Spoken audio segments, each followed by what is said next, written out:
Հայաստանի անվտանգության խորհրդի քարտուղարն այսօր ընդունել է Հայաստանում Եվրոպական միության քաղաքացիական առաքելության նորանշանակ ղեկավար Սատու Կոյվուին։ Արմեն Գրիգորյանը շնորհավորել է Կոյվուին պատասխանատու պաշտոնը ստանձնելու կապակցությամբ շնորհակալություն է հայտնել առաքելության իրականացրած աշխատանքի համար եւ ընդգծել, որ Հայաստանը պատրաստակամ է շարունակել արդյունավետ համագործակցությունը։ Թեմային հետևել է Արտյոմ Երկանյանը։ Արտյոմ, ինչ է հայտնի առաքելության նորանշանակ ղեկավարի մասին։ Սատու Կոյվեն նշանակվել է այդ պաշտոնին փետրվարին, փոխարինելով գերմանացի Մարկուս Ռիտերին, մարտին արդեն ժամանել է Երևան եւ մի քանի օր է ինչ արդեն ստանձնել է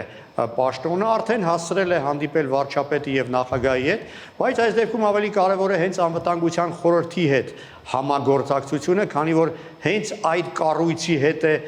համաձայնեցնում իր քայլերը քաղաքացիական առաքելությունը։ Սատու Կոյվեն Ֆինլանդիան է ներկայացնում, Ֆինլանդիայի ոստիկանության բարձրաստիճան սպա է եւ մինչ այդ բավական հարուստ փորձ է ձեռք բերել տարբեր երկրներում քաղաքացիական եւ խաղաղապահ առաքելություններում, մասնավորապես աշխատել է ՄԱԿ-ի եւ Եվրամիության առաքելություններում Պաղեստինում, Ռուանդայում, Նամիբիայում եւ Կիպրոսում։ Այստեղ պետք է ընդգծել, կարծում եմ, որ Ֆինլանդիան չեզոք երկիր է եւ որևէ այսպես մեզ համար մտավախության առիթ չի կարող լինել կապված նրա կողմնակալության հետ։ Օրինակ այդպիսի մտավախություններ կարող էին լինել, եթե ենթադրենք Հունգարիայի ներկայացուցիչը ստանձներ քաղաքացիական առաքելության ղեկը, քաշվի առնելով այն, որ Հունգարիան կամ, չգիտեմ, օրինակ Սլովակիան չափից դուրս ակտիվ համագործակցում են Ադրբեջանի հետ։ Իդեպ նշեմ, որ այդ երկու երկրները եւս ներկայացված են քաղաքացիական առաքելության կազմում։ Արդյոք արդյունավետ է առաքելության իրականացրած աշխատանքային ծառայում է իր նպատակին։ Դե ի սկզբանե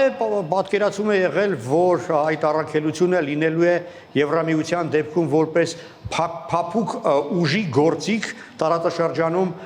էսկալացիան բացառելու եւ զսպելու նպատակով։ Հայաստանի իշխանությունները ի սկզբանե համարում էին, որ եվրոպացի դիտորդների ներկայությունը կզսպի ադրբեջանական ագրեսիան եւ փորձը ցույց տվեց, որ իսկապես այդ առաքելության տեղաբաշխումից հետո լուրջ միջադեպ հայ-ադրբեջանական սահմանում չի եղել, սահմանը խախտելու փորձ չի արձանագրվել, այդ իմաստով արժի կարծում եմ դրական գնահատել առաքելության աշխատանքը, որը միգուցե իսկապես նույնպես դեր է ունեցել այդ ամենում։ Այժմ առաքելությունը իրականացնում է իր մանդատի երկրորդ ժամկետը, հիշեցնեմ 25 թվականի փետրվարին, հունվարին կարծեմ, Եվրամիության խորհուրդը 2 տարով երկարաձգել է առաքելության լիազորությունները, նոր գումար հատկացնելով մոտ $50 միլիոն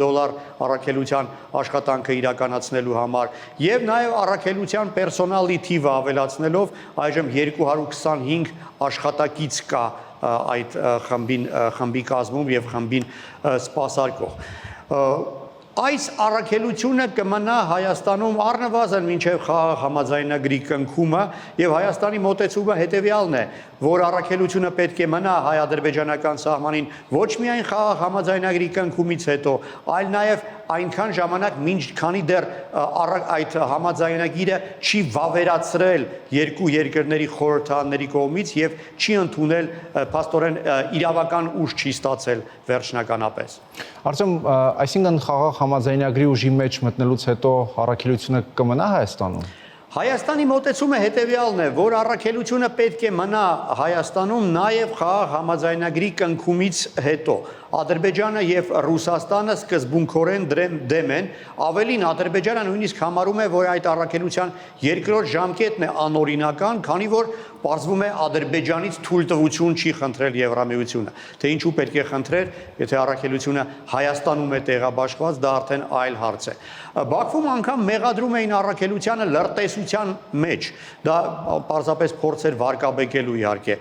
եվրոպացիներին։ Ադրբեջանում կարծում են, որ այս առաքելության ներկայությունը հայ-ադրբեջանական սահմանում հայերի մոտ պատրանք է ստեղծում, թե իրենք պաշտպանված են եւ դրանով խանգարում է իրենց հաշտվել անխուսափելիի հետ, ինչպես Բաքվում են պատկերացնում։ Իսկ նաեւ հենց դա էր պատճառը, որ Ադրբեջանում պնդեցին, որ հայ-ադրբեջանական խաղաղ համաձայնագրի տեքստում լինի հատուկ կետ, որում ասվում է, որ այնագրի կնքումից հետո երրորդ ուժի ներկայացուցիչներ չպետք է լինեն սահմանում։ Սակայն կարծում եմ այն, ինչ Երևանն է առաջարկում, չի խախտում այս պայմանավորվածությունը եւ այդ կետը։ Երևանում վստահ են, որ որևէ բան խախտված չի լինի, եթե առաքելությունը մնա Հայաստանում, պարզապես մշտական մոնիտորինգ չիրականացնի հենց հայ-ադրբեջանական սահմանում, այլ լինի մարզկենտրոններում եւ հետեւի հայ-ադրբեջանական ինչ որ աշխատանքներին, լինի դա հումանիտար բնույթի կամ կոմունիկացիաների հաստատմանը եւ զարգացմանը նպաստի, եթե այդպես լինի, ոչ մի պայմանավորվածություն խախտված չի լինի։ Մի կարևոր բանի վրա եմ ուզում ուշադրությունը շեշտեմ։ Կարծում եմ Եվրամիությունում այնուամենայնիվ հակված են դրան, որ առաքելությունը շարունակի իր աշխատանքը նաեւ հայ-ադրբեջանական խաղաղ համաձայնագրի կնքումից հետո։ Դրա մասին է վկայում այն, որ նոր ղեկավար է նշանակվել առաքելությունում այն դեպքում, երբ ժամկետի ավարտին մնացել է ընդամենը 11 ամիս։ Այսինքն, եթե Բրյուսելում վստահ չլինեին, որ փետրվարից հետո առաքելությունը շարունակելու է իր աշխատանքը, չեմ կարծում, որ նոր ղեկավար նշանակեին։ Օրինակ նշեմ, որ գերմանացի Մարկուս Ռյուտերը ղեկավարել էր առաքելությունը ուղիղ 3 տարի, 11 ամսվա համար հազիվ թե նոր ղեկավար նշանակեին։ Շնորհակալություն, Արտյոմ։